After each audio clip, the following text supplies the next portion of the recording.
¿Me oís, compañeros?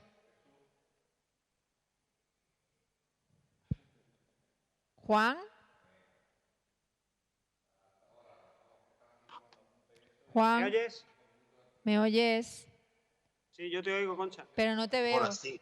Ni te ahora. veo a ti, ni veo a Fernando Medina, que también está conectado.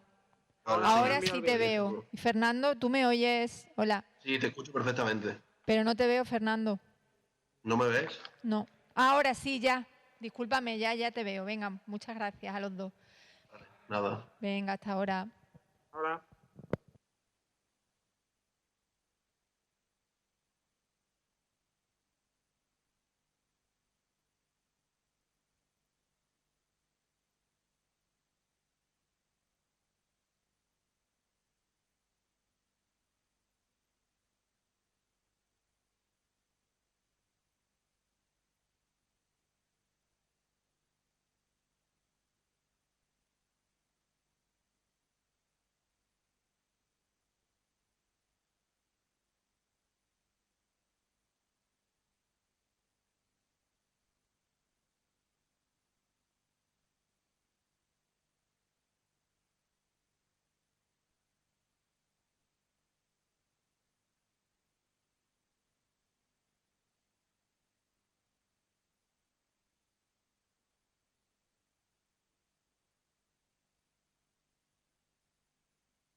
Muy buenas tardes. Gracias por asistir a esta convocatoria. Les voy a informar de los puntos que hemos tratado hoy en el Consejo de Gobierno Extraordinario.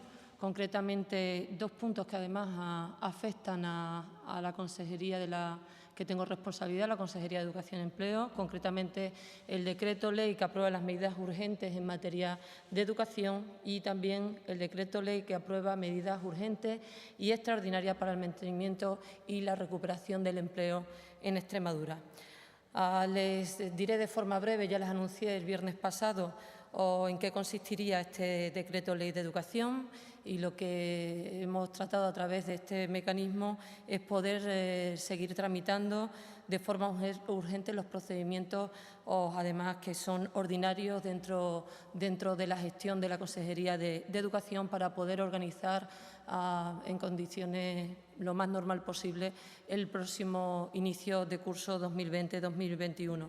Les pondré algunos ejemplos para no cansarles sobre este tipo de cuestiones, y en este decreto se contempla el procedimiento de la admisión del alumnado, o lo que se dice los conciertos educativos, la financiación de las escuelas infantiles de 0 a 3 o las comisiones de servicio, o incluso la adjudicación de los destinos de los docentes, entre otras muchas cuestiones, como les decía anteriormente, para agilizar y poder seguir trabajando en la organización de cara a ese inicio de curso escolar.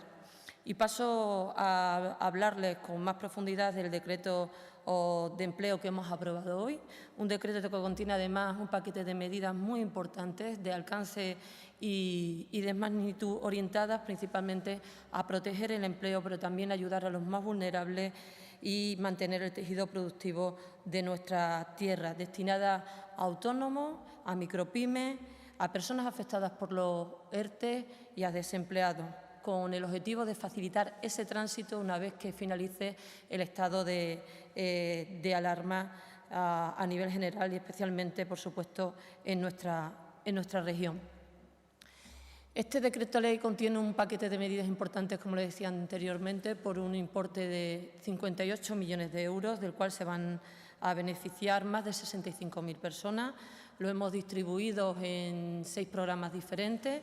Les voy a ir detallando uno por uno y cualquier cuestión luego me podrán preguntar. En cuanto al programa 1, está destinado a ayudas individualizadas al empleo de autónomos y autónomas, al autoempleo, que son aquellos que están obligados por el Decreto Ley 8/2020 al cese de la actividad durante este estado de alarma. A decir que se van a beneficiar más de 20.000 personas, 20.200 personas, con una ayuda de 800 euros por solicitante. Una segunda línea dentro de este programa es también ayudas para el mantenimiento del autoempleo en aquellos autónomos que no están contemplados en el decreto ley por el cese de actividad, pero sí que hayan visto reducida pues su facturación o su actividad por debajo del 75% y por encima del 40%. En este caso, con esta línea se van a beneficiar 20.000 autónomos y obtendrán una ayuda de 300 euros por solicitante. En cuanto al programa 2, el programa 2 está destinado a ayudas para la reactivación y mantenimiento de trabajadores asalariados, tanto de microempresas como autónomos, incluidos en ERTE. Y en este caso se van a beneficiar 11.333 con una ayuda de 950 euros por trabajador y un máximo de 5 trabajadores. En este caso, pues bueno, aparte de la obligación que establece la normativa nacional del mantenimiento de esos empleos durante los 6 meses, una vez que finalice el estado de alarma, en algunas de las actividades, en otras se modificó ayer y será una obligación diferente en cuanto a la permanencia, pues nosotros le subvencionaremos con 950 euros el salario mínimo interprofesional una vez que cese esta obligación para cada uno de los empleados, con un límite de 5, como les decía. En cuanto al programa A3, es destinado a la ayuda para el inicio de la actividad de autónomos que han causado baja por causas de fuerza mayor derivadas de este estado de alarma. Es una nueva oportunidad que va a ir destinada a 660 beneficiarios, en el que le vamos a dar una ayuda de 7.500 euros por autónomo. Y en el programa 4, las ayudas están dirigidas a la contratación temporal de desempleados para autónomos, microempresas y con la posibilidad de esta línea lo quiero destacar, nace con la posibilidad de que se pueda unir a las ayudas de indefinido. Y esa es nuestra vocación, que de momento sea una contratación temporal de 6 meses, pero que luego puedan unirse también a las ayudas que tiene abierta la Consejería de Educación y Empleo para poder convertir esos puestos de trabajo en indefinido. En este caso se podrán beneficiar 1.860 personas contratadas, en el que se les va a dar 1.254 euros al mes, que es el salario mínimo interprofesional más los costes salariales, y recibiendo una cuantía de 7.224 por puesto de trabajo. Quiero destacar que aquí, aparte de la subvención durante esos 6 meses, tienen la obligación de permanecer 3 meses más la contratación de estos trabajadores. En cuanto al programa 5, ayudas para personas con discapacidad a través de los centros especiales de empleo. Decirles que en Extremadura tenemos 180 centros especiales de empleo, hacen una gran labor en este ámbito con personas con discapacidad que tienen grandes dificultades para la inserción laboral y van a beneficiar a 2.500 personas a las cuales les vamos a dar una ayuda de 300 euros al mes durante 6 meses para el mantenimiento de esos puestos de trabajo. Y luego paso al programa 6, que son ayudas para aquellas personas trabajadoras que están afectadas por los ERTE y que están recibiendo una prestación por parte del Gobierno central, pero que no llegan al salario mínimo interprofesional. La Junta de Extremadura, en este caso, se compromete a cubrir la cuantía, la diferencia de esa prestación hasta el salario mínimo interprofesional. Y dentro de esta línea también se podrán beneficiar aquellos trabajadores que, sin estar en ERTE, desde el inicio del estado de alarma, han visto reducida su jornada laboral y también no llegan a ese salario mínimo interprofesional. Por lo tanto, con esta ayuda trataremos de cubrir y de llegar a ese salario mínimo interprofesional. Estimamos una estimación aproximada de que se podrán beneficiar unas 8.500 personas en principio. Bueno, este es el decreto que hemos aprobado hoy, pero también tengo que destacar que incluye otras medidas de otras consejerías, concretamente de la Consejería de Agricultura, Desarrollo Rural, Población y Territorio, y también de la Consejería de Cultura, Turismo y Deporte. En cuanto a las medidas de la Consejería de Agricultura, ponen en marcha 2 medidas destinadas también fundamentalmente a la contratación y al mantenimiento de los empleos. La primera medida está dotada con 3,6 millones de euros y destinada a la mejora de la competitividad de las explotaciones agrarias, también mediante la innovación, destinada a la creación del empleo en el medio rural. Y una segunda ayuda dotada con 1,2 millones de euros, y hay que destacar que puede ser ampliable incluso en un 20% según la demanda. Esta ayuda estará enfocada para mantener empleos y la creación de otros nuevos para las empresas de economía social, lo que conocemos como cooperativas, las cuales, como bien saben, suponen un tejido importante en nuestras zonas rurales. Y además estará destinado para la contratación de personal cualificado y de gestión administrativa, con la intención de profesionalizar más el sector. En cuanto a la Consejería de Cultura, pone en marcha una línea de ayudas para la financiación de préstamos a empresas turísticas, autónomos y pymes, con la intención, evidentemente, de mantener el empleo y también reducir los efectos negativos derivados de esta crisis. Destacarles que esta línea está dotada con 2 millones de euros, en el que la Junta de Extremadura va a financiar el interés de préstamo hasta 20.000 euros por préstamo de interés cero. Eso quiere decir que las empresas del sector turístico podrán solicitar estos préstamos a un interés cero, y serán beneficiarios 13.500 autónomos o pymes de nuestra región. Con esto tengo que destacar que es un decreto ley que está dotado con un total de 65 millones, aproximadamente 65 millones de euros, y con el que hemos pretendido adaptar nuestras políticas de empleo para impulsar la recuperación tras la crisis derivada por el COVID-19. Pues la recuperación del tejido productivo, del mantenimiento del empleo de nuestra región.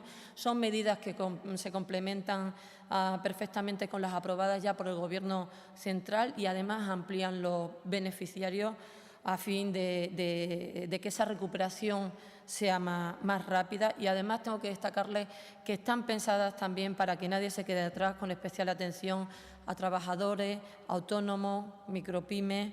Esta modalidad de decreto lo que nos permite es una tramitación ágil, también garantista, por supuesto, así como también contempla la posibilidad de que se puedan ampliar cada una de las líneas y que pueda tener un mayor alcance en el caso de que lleguen más fondos del Gobierno central o más fondos europeos. Esto es una cuestión también muy importante porque nos permitiría poder ampliar ciertas líneas. Para finalizar, decirles que entrará en vigor a los 10 días de su publicación en el DOE y que tendrá que pasar por una convalidación en la Asamblea en el plazo máximo de un mes. Estos son los detalles de los asuntos del orden del día, pero quisiera finalizar con un mensaje a la ciudadanía por parte de la Junta de Extremadura, en el que pedimos sobre todo responsabilidad y mucho sentido común dentro de la flexibilidad que se va a dar a los niños dentro de pocos días debido a este confinamiento. Esa flexibilidad esperemos de verdad que sean salidas ordenadas, manteniendo las medidas de higiene y, por supuesto, de distanciamiento social tal y como se ha establecido, y aplaudimos también esta medida, puesto que va a ser muy beneficiosa para nuestros niños y niñas que estarán deseando de salir a su casa, pero por favor, responsabilidad, cordura y mucho sentido común en el cumplimiento de todas las indicaciones del Ministerio de Sanidad. Nada más, muchísimas gracias y a vuestra disposición para cualquier duda, aclaración que queráis hacer. Muchas gracias, consejera, y muchas gracias también a los medios de comunicación que nos siguen por videoconferencia. Si queréis hacer alguna pregunta, por favor, levantad la mano y os voy dando el turno. Vale, Juan Soriano, del diario Hoy. Juan, cuando quieras. Hola, buenas tardes. Hola, buenas. Sí, yo quería saber dos cuestiones. Una sobre el curso escolar, si ya se da por hecho que no van a volver las clases, y la otra sobre este decreto, es de dónde salen los fondos para financiar estas ayudas, porque ha comentado que se hace una revisión de las políticas de empleo. Bueno, Juan, decirte que en cuanto a lo del inicio del curso escolar o si se da por finalizado las clases presenciales, lo mismo que siempre digo, no me puedo pronunciar respecto a ello. Nosotros estamos trabajando en ese escenario, tenemos todo preparado en ese sentido, pero siempre a la espera de lo que pueda establecer el Ministerio de Sanidad, que es la autoridad competente en este sentido, y ojalá se pudieran reanudar las clases presenciales, aunque sea de una forma progresiva, pero evidentemente no tenemos datos hoy en día sobre esa cuestión y no nos podemos precipitar y pronunciarnos respecto a ello. En cuanto a los fondos, hemos reorientado nuestros presupuestos, evidentemente, la situación nos obliga a ello. Hay fondos de todo tipo, fondos sociales europeos, transferencias del Estado, CEA, fondos propios de comunidades autónomas, en el que hemos tenido que reinventarnos, hemos tenido que reorientar un poco las partidas para poder dar cabida a esta situación. ¿Alguna pregunta más? Sí, Fernando Medina, del diario Extremadura 7 días. Cuando quiera, Fernando. Muy buena, consejera. Bueno, ¿me escuchas, no? Sí. ¿Sí me escuchas?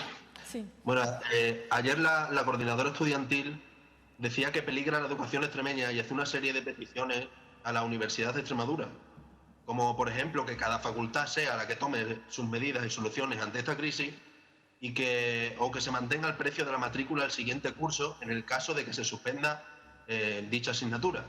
¿Cómo valora estas peticiones y si las ve posibles? Fernando, yo lamento no poderte explicar mucho respecto a esto porque, como sabéis, esta legislatura yo no llevo la gestión de la universidad, solo somos competentes en la comisión de organización de la BAU exclusivamente, pero son cuestiones de la universidad, entonces no puedo decirte. Escuché las declaraciones de la representante estudiantil y entiendo que, bueno, pues que la universidad también tratará de tener en cuenta, pero evidentemente no puedo aclararte esta cuestión porque no tengo los datos necesarios. Muchas gracias. Lo lamento. ¿Alguna pregunta más, compañeros? No, pues muchísimas gracias. Y gracias, consejera, también por tu intervención. Gracias a vosotros. Gracias. Cuidaros.